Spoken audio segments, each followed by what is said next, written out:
এই দুনিয়ার পুরো জীবনটা এটা হচ্ছে লালসাময় একটা জীবন, লোভ, মরিচিকা, মায়াজাল। এই মায়াজালে আমরা আটকে আছি, ফলে মৃত্যুর কথা আমরা ভুলে গিয়েছি। পাগলের মতো ছুটছি, আরো টাকা লাগবে, আরো খ্যাতি লাগবে, আরো যশ লাগবে, আরো দাপট লাগবে। আমার এত টাকা দিয়ে কি হবে, এত সম্পদ দিয়ে কি হবে, এত ব্যস্ততা দিয়ে কি হবে তোমার? স্টপ, থামুন, অনেক হয়েছে। আন্না,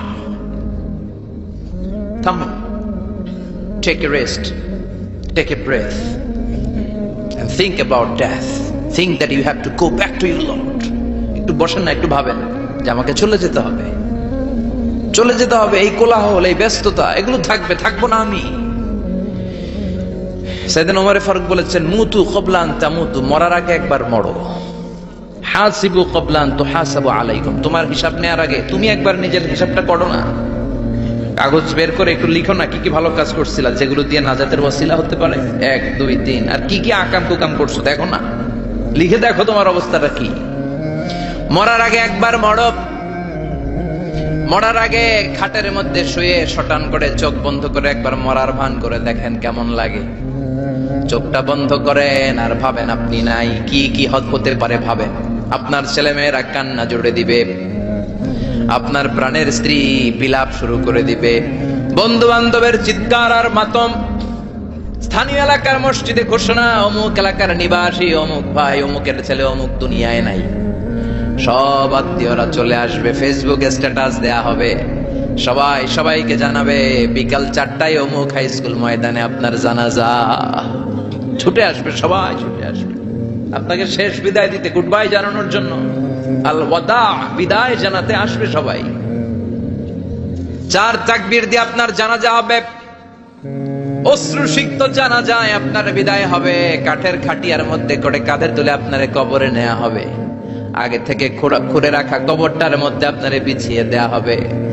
বাঁশের কচি দিয়ে তার উপরে মাটির চাপা দিয়ে সব চলে যাবে। ভাবেন না একবার চোখ বন্ধ করে, this is the circle of life, this is the nature of life. এটা সবার হবে, আমার হবে, আপনার হবে। এত মায়া, এত ভালোবাসা কই যাবে? কেউ থাকবে না, সবাই আপনার অন্ধকার কবরে রেখে দিয়ে চলে আসবে। উপরে বাঁশের কঞ্চি, তার উপরে মাটির চাপা, অন্ধকার আর অন্ধকার। এই অন্ধকার যেন শেষ হতে চায় না, শুধুই অন্ধকার, ঠিক কিনা? এজন্য আমাদের চলে যেতে হবে। দাদা গেল, চাচা গেল, মামা গেল, আমাদেরকেও যেতে হবে, জোরে কোন ঠিক কিনা?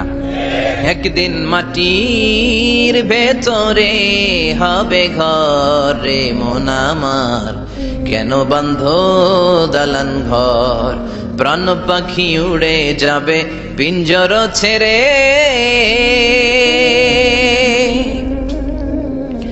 ধরা ধামে সবই রবে, তুমি যাবে চলে। বন্ধু বান্ধব যত, মাতা পিতা দ্বারা সুত, সবই হবে তোমার পরে। মন আমার কেন বান্ধ দালান ঘর, একদিন মাটির ভেতরে হবে ঘরে মন আমার, কেন বান্ধ দালান ঘর, ঠিক কিনা? সব পরে থাকবে, চলে যেতে হবে আমাদেরকে। এজন্য আখিরাতের কথা যেন আমাদের স্মরণ হয়। বিশ্বনবী বলতেন, নাহাইতুকুম আন জিয়ারাতিল কুবুর, আমি তোমাদেরকে কবর জিয়ারত করতে আগে নিষেধ করতাম, কিন্তু এখন নিষেধাজ্ঞা প্রত্যাহার করে নিলাম। এখন সব সময় তোমরা কবরের সামনে যাবা আর জিয়ারত করবা। কবরস্থানে জানতো বড়ুয়া কৃষ্ণপুরের এই গ্রামের কবরস্থান আছে কোন দিকে? পূর্ব দিকে আছে, গোখরার জলের ওদিকে। যান আপনারা, একটু যাবেন, একটু গেলে আখিরাতের কথাটা স্মরণ হবে। ওখানে ছোট শিশুরা শুয়ে আছে, কিশোর যুবকরা আছে, আপনার মতো তাকড়া যুবক, মুরব্বীরা আছে। এরা এই এলাকায় থাকতো, এরা আকাশ থেকে নেমে আসে না, এই এলাকার সন্তান আজ নাই। একটা সার্টেন পিরিয়ড শেষে আপনিও থাকবেন না। This is the nature of life, this is the circle of life. ছোট্ট শিশু হয়ে এসেছিলেন, শৈশব, কৈশোর, যৌবন, প্রৌঢ়ত্ব। আগে ছিলেন সিঙ্গেল, বিয়ে করে হয়ে গেলেন ডবল। এরপরে আল্লাহ আপনাকে একটা মেয়ে দিল, এরপরে মেয়েকে বিয়ে দিয়ে শ্বশুর হলেন, এরপরে ওই মেয়ের ঘরের সন্তান হতে নানা হলেন। আর কতদিন? অনেক দিন হলো তো, অনেক লম্বা সময় পেয়েছেন আপনি। Think about death. এবার যাওয়ার কথা ভাবেন। আখিরাতের সামানের কথা ভাববেন, ফিরে যেতে হবে। কি শক্তিশালী যুবক, বার্ধক্য চলে আসলে লাঠি ছাড়া চলতে পারে না। কুচকুচে কালো দাড়ি সাদা হয়ে যায়, দাড়ির শুভ্রতা, বয়সের ভার, রং ধরা যৌবন জং ধরে শেষ, ঠিক কি না? This is the circle of life. যুবক ভাইরা, এটাই জীবন, চলে যেতে হবে, কেউ থাকতে পারবে না, ঠিক কিনা? এটা রিমাইন্ডার আল্লাহ এই সূরার ভেতরে দিয়েছেন যে তোমাদেরকে ফিরে যেতে হবে, এই লোভ লালসা ছেড়ে দাও। রব্বুল আলামিন বলেন, আল্হাকুমুত তাকাসুরু হাত্তা যুরতুমুল মাকাবির। ও গোলাম, দুনিয়ার সম্পদ, লোভ লালসা তোদেরকে পাগল বানিয়ে দিয়েছে। এই লোভ পাগলামি কোনোদিন তোদের থামবে না যতদিন না তোরা কবরে ঢুকবি, ঠিক কিনা? কার কথা? আল্লাহ বললেন, দুনিয়ার সম্পদ আর লোভ আর মোহে তোমরা গাফেল হয়ে গিয়েছো। আখিরাতের কথা বেমালুম তোমরা ভুলে গিয়েছো, কিন্তু আখিরাতে তোমাদের যেতেই হবে, কবরের বাড়িতে তোমাদের ঢুকতেই হবে, ঠিক কিনা? যেতেই হবে, আমরা ভুলে যাই। আলহাকুমুত তাকাসুর, অতিরিক্ত পাওয়ার লোভ, বেশি বেশি খাওয়ার লোভ, বেশি বেশি জমানোর লোভ মানুষকে গাফেল বানিয়ে দিয়েছে। এটা মানুষের স্বভাব, আরো চাই আরো চাই, এই স্বভাবটা আছে না নাই? দেখবেন ছোট বাচ্চারা মসজিদে দোয়া অনুষ্ঠান শেষে জিলাপি দেয় না? পরে কৃষ্ণপুর কি দেয়? আগে বাতাসা দিত না, এখন কি দেয়? জিলাপি দেয়, মিষ্টি দেয়। তো মসজিদের 2-3 গেট থেকে যদি দেয়, ছোট বাচ্চারা দেখবেন এদিক দিয়ে কয়েকটা নিয়ে আবার ওই গেটে লাইন ধরে। ওর হাত হলো ছোট হাত, ওর হাত ভর্তি জিলাপি, আর নেওয়ার জায়গা নেই, এরপর আরেক জায়গায় লাইন ধরছে, আরো লাগবে আরো লাগবে, এই আরো আরো আরো চাই, এই স্বভাবটাই মানুষকে কুড়ে কুড়ে শেষ করে দিয়েছে। এত লাগবে কেন তোমার? চাহিদার কোনো শেষ নাই, unlimited demand of human being. যার আছে বেশি তার চাই বেশি, যার সাইকেল আছে তার হুন্ডা চাই, হুন্ডা আছে তো প্রাইভেট কার চাই, প্রাইভেট কার আছে তো প্লেন চাই, প্লেন আছে তো হেলিকপ্টার চাই, হেলিকপ্টার আছে তো ওইটা চাই, ওইটা আছে তো সেটা চাই, ঠিক কিনা? এলাকার মেম্বার যে হয়েছে চেয়ারম্যান হতে চায়, আছে না নাই? চেয়ারম্যান সাহেব এমপি হতে চায়, আছে না নাই? এমপি সাহেব মন্ত্রী হতে চায়, আছে না নাই? মন্ত্রী সাহেব প্রধানমন্ত্রী হতে চায়, আছে না নাই? কিন্তু এই দেশে সুযোগ নাই, কথা কন। এই দেশে প্রধানমন্ত্রী সিলেক্টেড, 2-3 জনের বাইরে কেউ প্রধানমন্ত্রী হইতে পারবি না, ঠিক কিনা? আমার এই জীবনে তো আমি 2-3 জনকে দেখলাম। বেগম খালেদা জিয়া, মাননীয় প্রধানমন্ত্রী শেখ হাসিনার ছোট্টবেলা দেখেছি এরশাদকে, আমরা তখন ছোট। তো মানুষের চাহিদার কোনো শেষ নাই, যার আছে বেশি তার চাই বেশি। এজন্য বিষ্ণু বলেছেন, উনজুরু ইলা মান হুয়া আসফালা মিন, তোমার চেয়ে যে খারাপ আছে ওর দিকে তাকাও। ওয়ালা তানজুর মান হুয়া আ'লা মিন, তোমার চেয়ে যে ভালো আছে ওর দিকে তাকায়ও না, তোমার চেয়ে যে খারাপ অবস্থানে আছে ওর দিকে তাকাও। অনেকে নিজের অবস্থান নিয়ে সুখী না, এরকম আছে না নাই? আল্লাহ আমার এটা দিল না রে, ওইটা দিল না রে, পাইলাম না রে, কিচ্ছু হয় না, কি করব জীবনে, হতাশ। আসলে আছে কিন্তু অনেক কিছু, শুকরিয়া নাই, টাকা, ঠিক কি না? নিজের অবস্থান নিয়ে সুখী না, কিন্তু অনেক লোক আছে তারা আপনার অবস্থানে পৌঁছতে চায়। তাদের দিকে তাকিয়ে দেখেন, আপনি যে অবস্থানে আছেন এই অবস্থানে পৌঁছাটা অনেকের কাছে স্বপ্ন। তারা প্রতিনিয়ত সংগ্রাম আর স্ট্রাগল করে যাচ্ছে আপনার অবস্থানে পৌঁছতে, আর আপনি এটা নিয়ে সন্তুষ্ট না। শেখ সাদির নাম শুনেছেন? বালাগাল উলা কাশাফাত দুজা, এই কবিতাটার রচয়িতা, ইরানের বিখ্যাত এক কবি। উনি একবার আর্থিক সমস্যার মধ্যে দিয়ে সময় কাটাচ্ছেন, টাকা নাই, পয়সা নাই, পায়ে দেওয়ার মতো জুতা নাই। উনি খুব দুঃখ পেলেন, হায় রে, আমি ইরানের এত বড় কবি, আমার পায়ে দেওয়ার মতো জুতা নাই। দুঃখ ভরা মন নিয়ে রাস্তায় হাঁটতে বেরোলেন। হাঁটতে হাঁটতে হঠাৎ দেখলেন একটা লোক শুয়ে শুয়ে কাঁদছে, ওই লোকটার 2টা পাই নাই, পাই নাই। উনি সেজদায় পড়ে গেলেন, আল্লাহর কাছে ক্ষমা চাইলেন, আল্লাহ অনেক দিয়েছো, শুকর আলহামদুলিল্লাহ। এজন্য যেই পরিস্থিতিতেই থাকি না কেন আমরা কি পড়বো? জোরে বলেন, কি পড়বো? এজন্য আল কানাতু মিনাল ইসলাম, অল্পে তুষ্ট থাকার নাম হলো ইসলাম। সম্পদ লাগবে কিন্তু সম্পদের পাহাড় লাগবে না, ঠিক না? অল্প খান, অল্প পড়েন, অল্প জামান, অল্পের ভেতরে বরকত ঢুকায়া দিছে কে? দেখবেন যাদের সম্পদ অল্প তারা সুখী বেশি। জরিপে এটা দেখা গিয়েছে, অনেক সার্ভেতে এটা এসেছে, যারা সম্পদশালী এরা দুঃখী বেশি, এদের দুঃখ বেশি। টেনশন বেশি, খুব স্বাভাবিক। টাকা যার বেশি, রোগ তার বেশি। টাকা যার বেশি, টেনশন তার বেশি। টাকা যার বেশি, ঘরে শান্তি তার কম। আছে না নাই? ঘরের ভেতরে অশান্তি, ছেলে কথা শোনে না, ছেলে টানে গাঞ্জা, মেয়ে করে পরকিয়া। আছে না নাই? স্ত্রী কথা শুনে না, ভালোবাসা নাই, ঘরটা জাহান্নামের টুকরা। রোগ বালাই, এক একটা হসপিটাল বিল পরিশোধ করতে মাসে 5 লাখ 10 লাখ। আছে না নাই? কিছু খেতে পারে না, ডাক্তার একেবারে ডায়েট মেনু বেঁধে দিয়েছে। Diet, very diet menu. এটা এটা এটা এটা কিছুই খাবেন না, শুধু গরু খাবেন না, খাসি খাবেন না, চিংড়ি খাবেন না, খালি ঘাস খাবেন। ইচ্ছে মতো ঘাস খাবেন, মানে ঘাস জাতীয় যত আইটেম আছে সব খাবেন। শাক খাবেন, সবজি খাবেন, সালাদ খাবেন। গরু, চিংড়ি, মুরগি, গোশত, ইলিশ কিছু খেতে পারে না। তাহলে রোগ বেশি, খাওয়ার মজা নাই, ঘরে সাংসারিক শান্তি নাই, খালি ব্যারাম আর ব্যারাম। ঠিক কিনা? কিন্তু সম্পদের পাহাড় গড়েছে।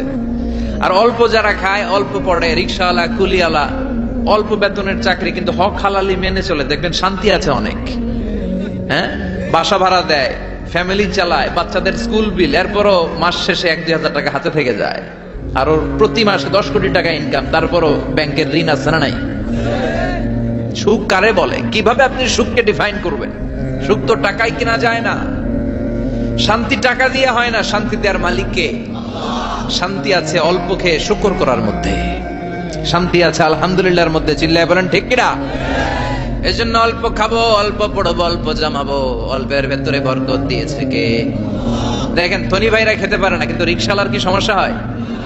রিক্সাওয়ালারা সব খেতে পারে। কুলিওয়ালা, দিন মজুর, এরা একেবারে স্লিম, সুঠাম দেহি, মেদহীন পেট, পেটে কোনো মেদ নাই, ভুড়ি নাই। আর কোটিপতিদের মেদ আছে না নাই? এত বড় বড় পেট। ঠিক কিনা?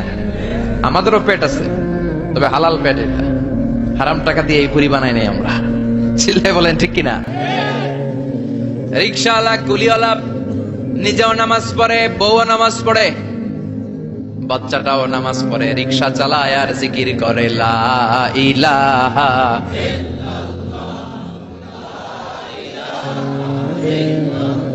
লা ইলাহা ইল্লাল্লাহু মুহাম্মাদুর রাসূলুল্লাহ সাল্লাল্লাহু। সুখ আর শান্তি, তাদের ঘরে সুখ। ধনী, কোটিপতি, ভিআইপি, সিআইপি, এদের রাতে ঘুম নাই। 1 ঘন্টা ঘুমানোর জন্য 4টা ট্যাবলেট খাওয়া লাগে, এরকম আছে না নাই? কিন্তু ঘুমের জন্য যে ট্যাবলেট খাওয়া লাগে, রিক্সাওয়ালা এটা জানেই না। ওর যেখানে রাইত ওইখানেই, ওর মাথা বিছনায় লাগতে দেরি, ওর ঘুম আসতে দেরি হয়। ওর ঘুমে নাকের ডাকের আওয়াজে ট্রাকের ইঞ্জিনও ফেল। সুবহানাল্লাহ পড়েন। এজন্য অনেক বেশি সম্পদের পাহাড় করা লাগবে, এই চিন্তা যেন আমাদের মাথায় না আসে। চিল্লায় বলেন ঠিক কিনা?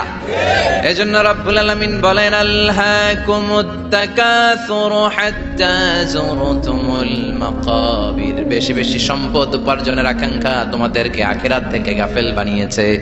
এই গাফলতি কশিন কালেও তোমাদের কমবে না যতক্ষণ না তোমরা কবরে ঢুকবা। হাত্তা যুরতুমুল মাকাবির, মাকবারাতুনের প্লুরাল মাকাবির। যতক্ষণ না কবরে না ঢুকবা, কবরস্থান তোমার আবাসস্থল না হবে, ততক্ষণ পর্যন্ত এই চাই চাই মানসিকতা কমবে। মানুষের স্বভাব হলো আরো চাই, আরো চাই, আরো চাই করে ফকিরেরা। কারা? আল্লাহ গালি দিয়ে বললেন তোরা সব ফকিরনি। তোরা কি? ইয়া আইয়ুহান নাসু আনতুমুল ফুকারাউ ইলাল্লাহ ওয়াল্লাহু হুয়াল গানিয়ুল হামিদ। সুবহানাল্লাহ পড়েন। আল্লাহ ডেকে বললেন গোলাম আনতুমুল ফুকারা ইলাল্লাহ, তোমরা সবাই ফকির, ধনী হলো একজন, তিনি কে? আল্লাহ শুধু ধনী। আর মানুষের স্বভাব হচ্ছে আরো চাই, আরো চাই। ওর 2 তলা বিল্ডিং, আমার 3 তলা লাগবে। ওর 2টা গাড়ি আছে, আমার 3টা লাগবে। আছে না নাই? বিশ্বনবী বললেন কিয়ামতের আগ দিয়ে মানুষের মধ্যে আকাঙ্ক্ষায় প্রতিযোগিতা বেড়ে যাবে, প্রতিযোগিতামূলক টেন্ডেন্সি। কার চেয়ে কে বড় হতে পারে, কার চেয়ে কে বেশি টাকার পাহাড় বানাতে পারে। আছে না নাই? বিশ্বনবী বললেন ওয়া আনতারাল হুফাতাল উরাতাল আলাতারিয়া আশায়াতা তাওয়ালুনা ফিল বুনিয়ান। কিয়ামতের আগে এমন কিছু লোক যাদের গায়ে দেওয়ার মতো জামা ছিল না, পায়ে দেওয়ার মতো জুতা ছিল না, পেটে দেওয়ার মতো খাবার ছিল না, সমাজের কেউ তাদেরকে চিনতো না। হঠাৎ করে এই লোকগুলো ধনী হয়ে যাবে। And they will start to construct they will compete to construct high rises building in the cities. শহরে গ্রামে এরা বড় বড় বিল্ডিং বানানো শুরু করবে। এই উঁচা উঁচা বিল্ডিং আমাদের সমাজে আছে না নাই? কৃষ্ণপুরে 2 তলা 3 তলা বিল্ডিং আছে নি? আছে। আজ থেকে 20 বছর আগে ছিল? আমি তো 20 বছর আগে যখন আসছি কিছুই ছিল না, খালি পানি আর পানি। আর এখন 2 তলা 3 তলার অভাব নেই। গরিপুর পাশে না আপনাদের? এদিকে গরিপুর। গরিপুরে যে বিল্ডিং আছে বাংলাদেশেও নাই, ঠিক কিনা? সারা বাংলাদেশের সবচেয়ে দামি জায়গা হচ্ছে গরিপুর বাজারের জায়গা, জানেন এটা? বসুন্ধরা, গুলশান, বনানী, বাড়িধারা, উত্তরার 3-4 ডবল দাম এই জায়গার, ঠিক কিনা?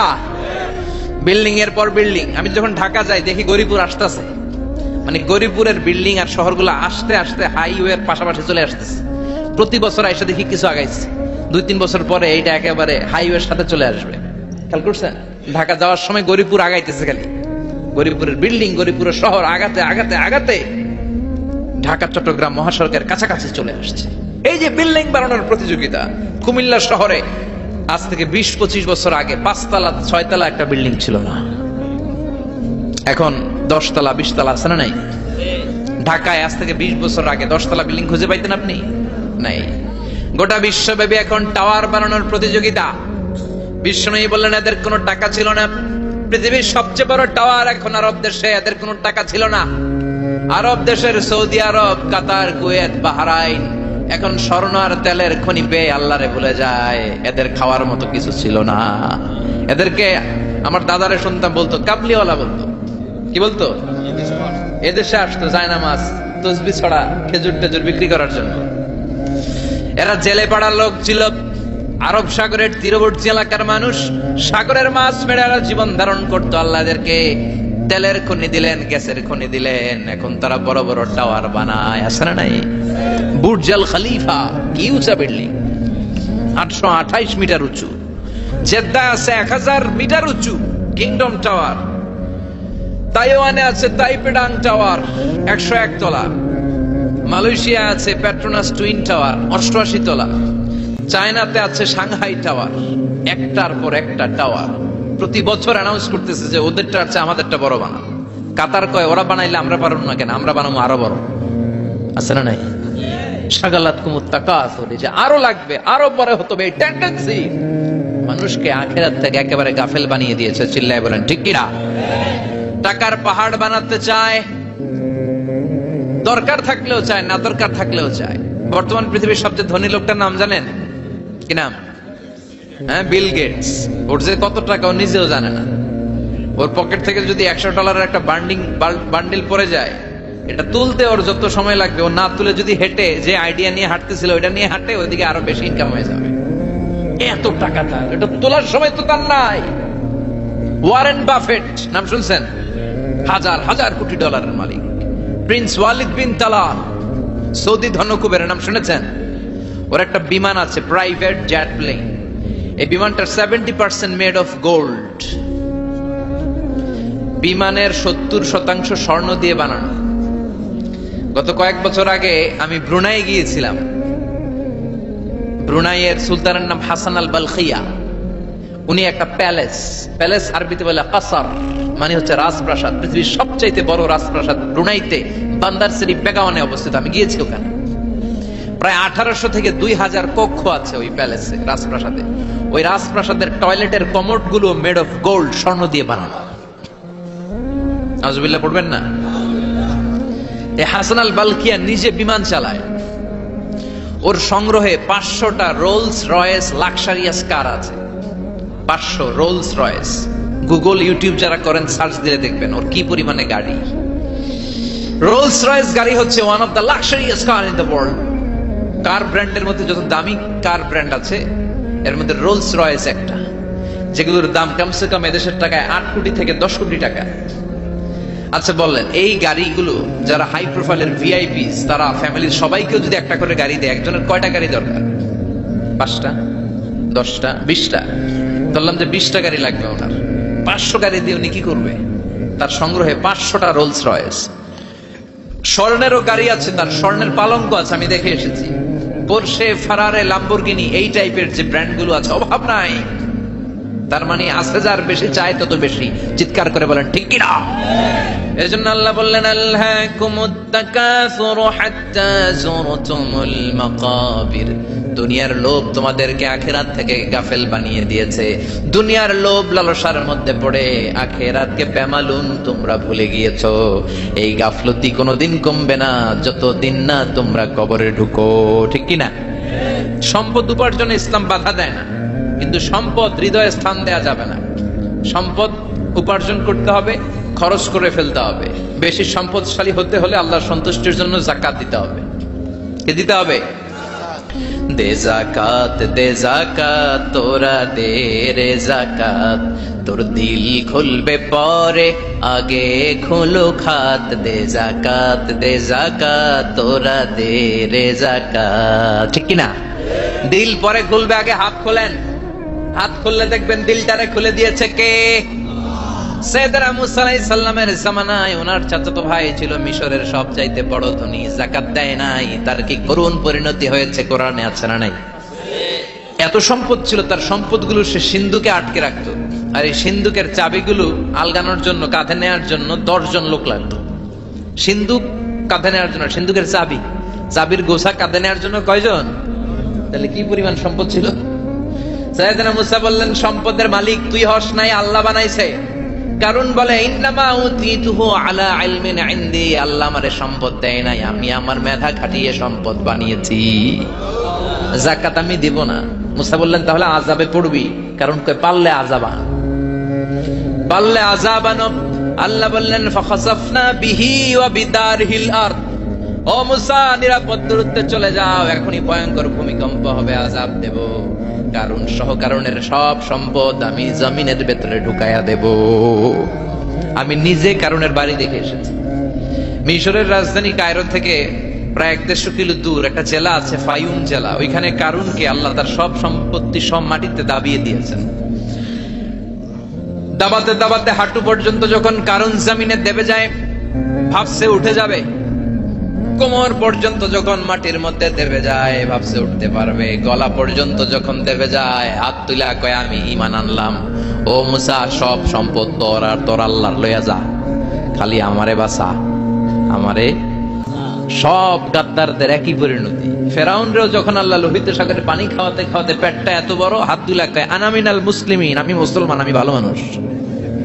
আল্লাহর কোরআন সাক্ষী, সে বলেছে আনা মিনাল বনি ইসরাইলরা যে আল্লাহরে মানে আমিও তারে মানি, আমিও আল্লাহর দলের একনিষ্ঠ কর্মী। আর পানি খাইতে পারি না, আল্লাহ বাঁচাও। আল্লাহ কয় আরো খা। শেষ, ফেরাউন শেষ, নমরুদ শেষ, কারুন শেষ।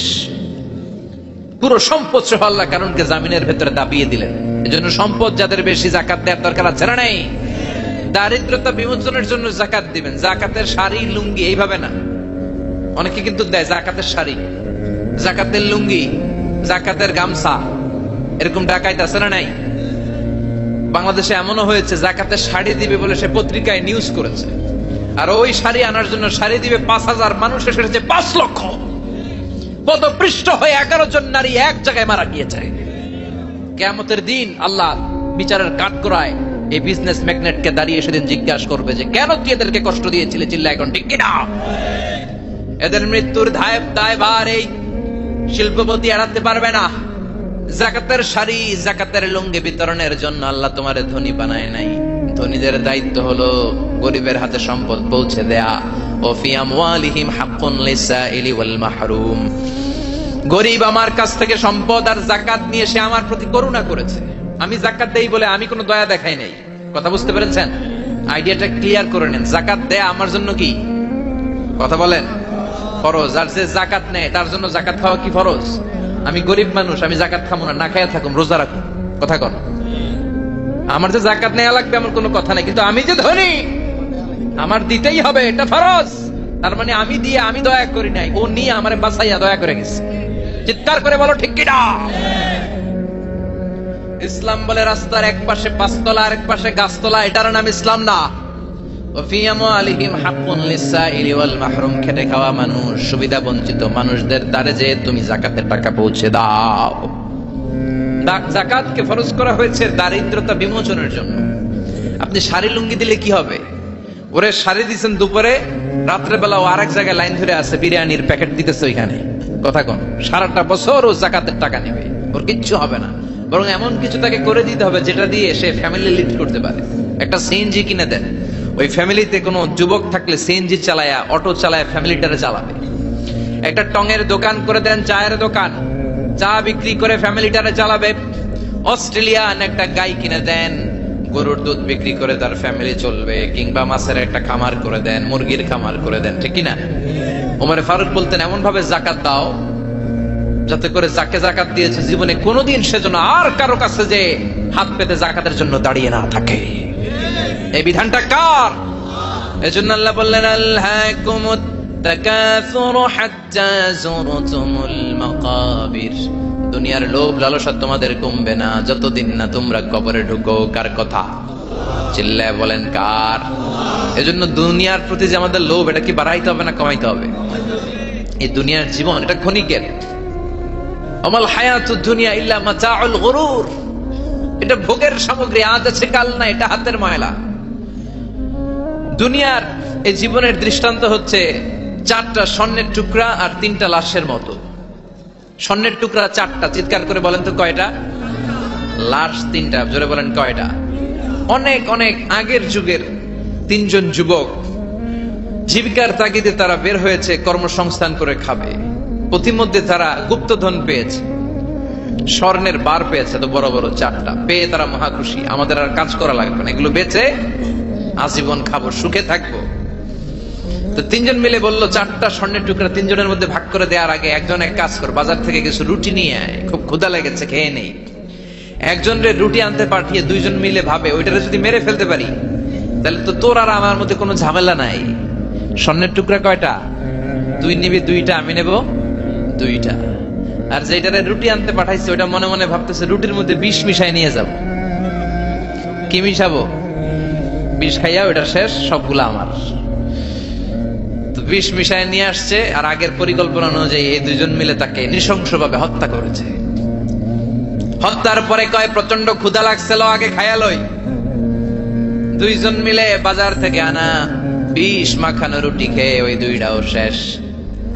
স্বর্ণের জায়গায় স্বর্ণ পড়ে আছে, স্বর্ণগুলো নেয়ার মতো মানুষ আর নাই, ঠিক কিনা?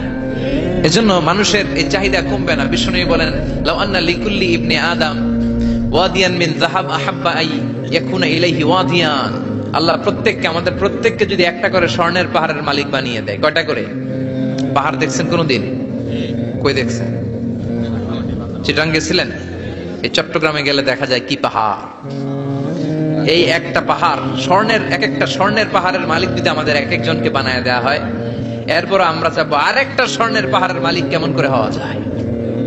আচ্ছা বলেন তো, একটা স্বর্ণের পাহাড় আমার 14 পুরুষ বিক্রি করে খাইলো শেষ করতে পারবো এটা? তো আরেকটা কেন লাগবে আমার? ওয়ালা ইয়ামলা আফাহু ইল্লা তুরাব। বিষ্ণু বলেন কবরের মাটি যতক্ষণ তোর মুখে না ঢুকবে তোর এই চাওয়া চাওয়া খাই খাই সব বন্ধ হবে না।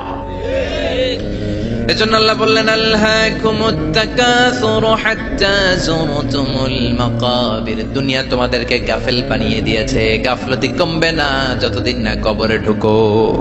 কবরে ঢুকা লাগবে, কবরে ঢুকা লাগবে না? কবরে আমাদেরকে যেতেই হবে, যেখানেই থাকেন। কবরের প্রশ্ন আছে না নাই? অনেকে বলে হুজুর বিমান হামলায় মারা গিয়েছে, বিমান চলে পুরে ছাই হয়ে গিয়েছে, তার কবর কোথায়? তার আত্মাটা যেখানে আছে ওই জায়গায় প্রশ্ন আছে না নাই? অনেকে বলে হুজুর সাগরের মধ্যে পড়ে মারা গিয়েছে, তিমি মাছ খেয়ে ফেলেছে, তার কোনো অস্তিত্ব নাই, কিন্তু তার রুহুটা আছে না নাই? প্রতিটা রুহু সংরক্ষণ করে কে? প্রত্যেকটা আত্মা আল্লাহর কাছে সংরক্ষিত থাকে।